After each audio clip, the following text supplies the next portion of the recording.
السلام عليكم ورحمة الله وبركاته. ازيكم عاملين ايه؟ يا رب تكونوا بخير. انا عايزه اقول لكم احنا دلوقتي الفجر، لسه مصليه الفجر حالا.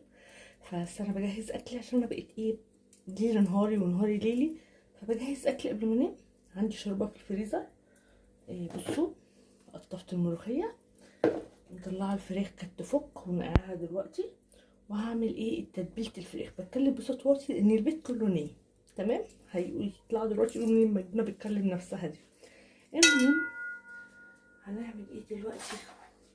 هنبتدي نتبل الفراخ بتاعتنا بتتبيله كده لذيذه وسهله ومش هتاخد مننا اي وقت خالص. نجيب كده بهاراتنا. بصوا يا ستي، الطريقه دي اعتمدوها من رمضان تقريبا وانا ماشيه عليها. انا فراخ المشويه الاول كنت بشوي بايه، ببصل وطماطم واضربهم في الكبه ومع البهارات ومية مية وليمون ومش عارفه ايه، وكانت بتبقى حلوه. بالزبادي بقى، ولو عندك زبادي حطي، بس انا ما عنديش زبادي دلوقتي، بس كنت بحط زبادي. نجيب معلقه صلصه من اللي في البرطمان. اوكي، نجربوا بقى ايه التتبيله الجامده دي.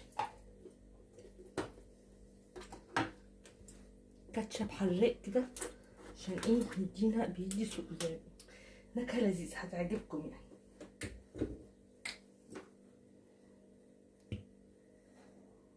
تمام. ايه تاني؟ طبعا هدوء رهيب رهيب رهيب يعني. صويا صوص ده، صويا صوص.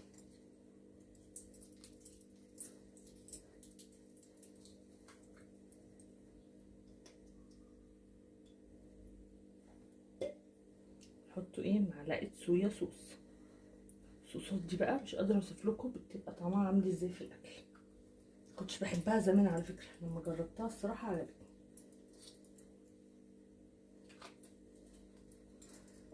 نفتح دي عشان ده دبس رمان، استنى نفتحها وارجع. صويا صوص فتحتها عشان كانت بس متبرشمه. ده دبس رمان، يبقى صويا صوص دبس رمان. تمام، ما تكتروش يعني كتير يعني.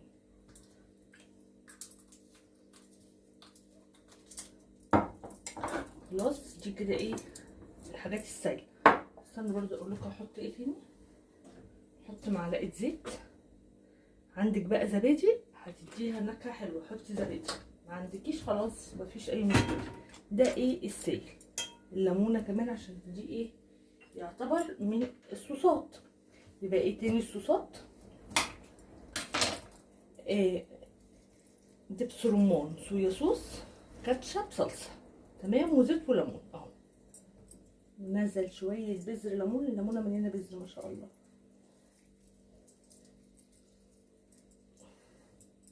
اقول لكم احنا النهارده الخميس بالليل، بكره صباح الجمعه يعني. الجو عندنا النهارده صيف شتاء خريف ربيع. والله العظيم انا النهارده كنت في مشوار، انا ماشيه في الشارع حرانه. اوكي، الدنيا بتشتي، في هوا. ازاي بقى ما تعرفوش يعني، ماشيه حرانه والدنيا بتشتي وفي هوا. مش هتطلعي ليه؟ مش هتطلعي ليه؟ هصطاد البذر وارجع لكم. تمت المهمه الحمد لله. المهم ان هو بقى كان في ايه، اكمل لكم الحكايه. كان في هوا من شويه، الهوا راح بقى الدنيا بتشتي دلوقتي عادي جدا. المهم، هنحط بقى ملح، حبه ملح بقى ايه حلوين عشان تشرب التتبيله ايه. تمام. طب هنحط ايه بقى مع الملح؟ انا اشطف ايدي عشان ما ننساش البهارات. بصوا، اهم حاجه كاري. عندك بهارات فراخ ممكن تستبدليها مكان الكاري، بس انا الكاري ده بقيت بعشقه يعني. طبعا فلفل اسمر. مكان البصل طبعا هنحطه ايه، توم باودر وبصل باودر يعني عادي. ومكان الطماطم اللي كنا بنضربها في الكبه صلصه، فهتلاقوا نفس الطعم، ما فرقش اي حاجه. كمون وكزبره، بس كده. تمام كده، دي ايه بهاراتنا. ملح، فلفل اسمر، كمون، كزبره، كاري، توم باودر، بصل باودر، بس كده. التتبيله بتاعتنا اللي بنتبل بيها الفراخ، وبتطلع لك الفراخ ليها نكهه رهيبه بمعنى كلمه رهيبه. والله العظيم عايزه تحطي خل حطي، عايزه تحطي معلقه عسل نحل حطي عادي يعني. هشطف بقى الفراخ بتاعتي واجهزها عشان انقعها اهي في الحوض في بلاستيكه كده. الدنيا بتشتي وربنا وهرجع لكم تاني. بصوا بقى شطفت الفراخ من المحلول اللي كانت منقوعه فيه تمام، وهبتدي بقى ادلكها بالصوص ده كله.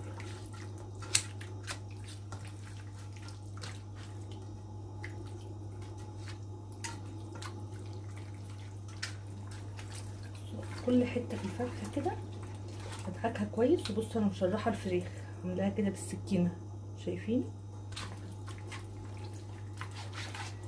عايزه اقول لكم بتبقى طريه طراوه، والتتبيله دي بتديها طعم رهيب رهيب بجد. يعني انا ندمت ان انا مكنتش بعملها كده من زمان.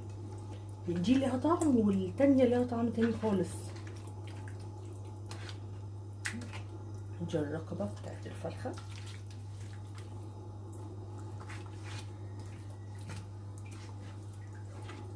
اهم حاجه كده تدخلوا طبعا اسفه على بشاعه منظر ايدي، بس لازم اتبل الفرخه حلو وبقرف من الجوانتي، ما بستخدمش الجوانتيات في الاكل. فطبعا سوري يعني ايديا بغسلها وهغسلها بعد ما اخلص يعني. اغسلها واحط كريم في ايدي وتبقى ايديا مفيش اي حاجه يعني. بصوا الواناتها دي بقى. انت كمان بقى لو عندك شوايه فحم تشوي من دي كده، لان الشوايات الفحم ما بتبقاش عايزه تفل بصل والحاجات دي. بس انا ما عنديش شوايه فحم. انا عموما يعني بحب اشويها في الصينيه يعني كده زي ما هي. شايفين بقى؟ شايفين التتبيله دخلت في كل حاجه ازاي؟ كل حته كده في الفرخه يبقى داخل لها كل التتبيله. نرص بقى فراخنا ونحطها في التلاجة. نصحى الصبح نغسل الملوخيه بتاعتنا ونسيبها تنشف، وقبل ما تنشف نكونوا حطينا الرز على النار وحطينا الفراخ على النار، ونروح نخرج الملوخيه بتاعتنا. الاكل بقى كده مش هياخد مننا بكره اقل من نص ساعه. اصحى بقى براحتي، بيتي متروق، الدنيا مترتبه عندي، فايه بقى ما عنديش اي مشكله اصحى وقت ما انا عايزه. عشان كده انا كل يوم على فكره بعمل كده. لو بنيمه اتبله من بالليل اي حاجه. طبعا عندي الصلصه اللي هي جاهزه، مثلا لو هطبخ، لو هعمل نوع طبيخ برضو الخضار عندي بتفرز في الفريزر، فالاكل ما بياخدش مني حرفيا نص ساعه. لما بيكون في تتبيله او كده او تقطيف ملوخيه او بسله او ايا كان بعملها من بالليل تمام. بس بقى تصبحوا على خير، اشوفكم الصبح. السلام عليكم ورحمه الله وبركاته، او صباح الخير. بس انا طبعا صاحيه متاخر زي ما قلت لكم امبارح تبلت معاكم الفراخ صح كده، وقلت لكم بكره هنعمل ايه الرز. هوريكم بقى الاكل سهل ازاي بما اني مجهزه حاجتي من بالليل، مش هياخد مني وقت ازاي. العين دي هنولعها والعين دي هنولعها تمام كده. ادي الفراخ اللي انا تبلتها معاكم امبارح اهي، هنحطها ايه على النار تستوي، وهنجيب حله الرز. هعمل الحركه دي وهروح اخلص الملوخيه بتاعتي تمام. ادي ايه حله الرز ودي حله الملوخيه، خليها هنا كده بالمره اوكي. والملوخيه اهي غسلاها وسايباها تنشف، وهنعمل مع بعض الرز. احط الميه تغلي عشان نعمله الرز بسرعه تمام. بصوا دي شوربه، لما بيتبقى عندي شوربه ما برميهاش، بسيبها تبرد خالص وبحطها في العلبه دي. بحب العلب دي قوي، انا بحتفظ بيها. و بعمل بيها ايه على طول، هتحط زيت. شفتوا بقى يعني المفروض ان انا عامله بقى ملوخيه ورز وفراخ والحاجات دي، ومش هتاخد معايا نص ساعه بالظبط.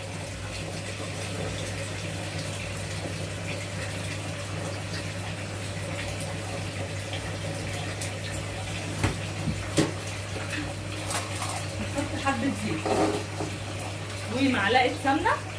انا بحب اعمل الرز بالزيت وبالسمنه ايا كان الرز ايه، ما عدا رز بالسمنه بعمله بالزيت بس. معلقه سمنه كده فلاحي.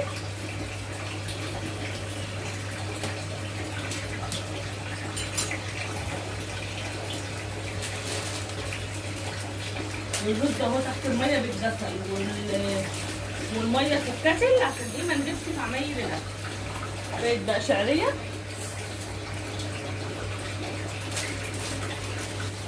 واول ما الشعريه بتاعتي تتحمر هنزل عليها بالرز. تمام. وبعد كده احط الميه المغليه وحبه الملح والرز خلص معايا، لان انا ما بحبش الرز بالشوربه. طبعا دي اذواق يعني. خلطه هنزل بقى. بسم الله الرحمن الرحيم. بصوا طبعا شفتوني حطيت الفراخ على البوتاجاز. انتوا عايزين تحطوها في الفرن حطوها، لكن انا هقول لكم ليه بحطها على البوتاجاز. اولا بتستوي اسرع. تمام. ثانيا بتتهرق. ليه بقى؟ لان انا عيالي لازم الاكل الفراخ واللحوم دي تبقى مهريه عشان ياكلوها، يعني تبقى مستويه جامد. ففي الفرن ما بتستويش جامد وبتجيب قوي. فاهمين قصدي ايه؟ بس انتوا عايزين تحطوها في الفرن حطوها، انا بحطها في الاخر تحت الشوايه بس، فبتبقى اسرع وبتبقى مستويه حلوه قوي. ده فاهمين قصدي؟ هنحمر بقى، نقلب الرز كده بقى مع الشعريه.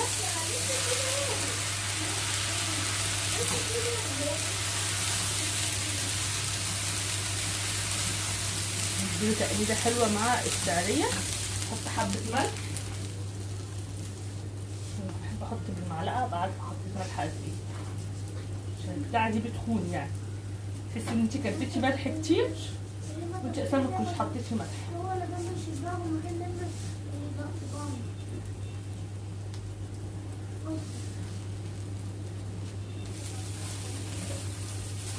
وننزل عليه بقى ايه بميه مغليه. يفضل ميه مغليه عشان يبقى مفرفر معاكي يعني.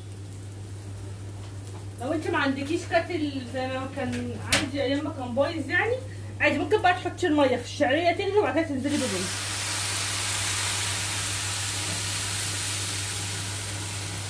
انا معايره الرز في الكاتل، خلي بالكم انا ما بعرفش اعمل الرز من غير معايره.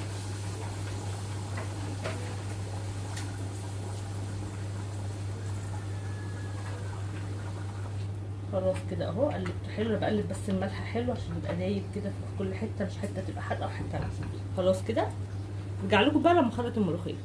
بصوا خلطت الملوخيه خلاص، والفراخ خلاص اهي برده هطفي عليها، يعني بس فيها شويه صوص كده اشربه. وهحط عليها واحطها تحت الشوايه. والرز خلص اهو. تمام. هنزل بقى ايه بالملوخيه كده بتاعتي. الشوربه اللي ايه سخنه بتغلي.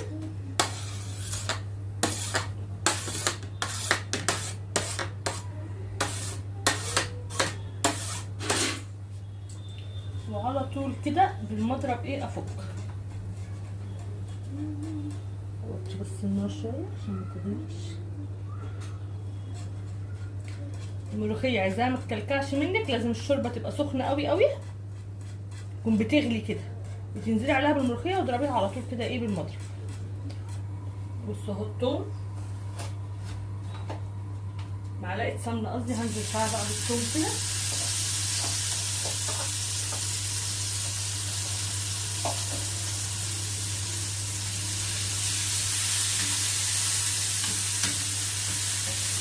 تمام. وهجيب ايه، هجيب كزبره كده ايه حبه.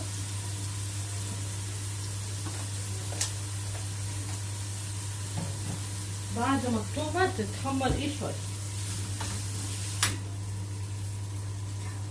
كده خلاص اهي عشان ما تخش بس كده. مش حاطه لها اقدام كتير في السمنه عشان الواحد عامل ريجيم وكده فمش عايز ياكل دهون كتير، عشان كده تلاقوا التومه ايه مش مكرفره كده في السمنه، عشان انا مش مكتره الايدين. كفايه الشوربه يعني، عايزاها تبقى حاجه طبيعيه كده بقى.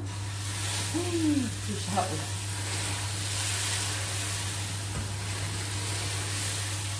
طبعا الملوخيه بتحطوا معلقه سمنه كده معتبره، بس انا الصراحه مش عايزه اكل ايدين كتير.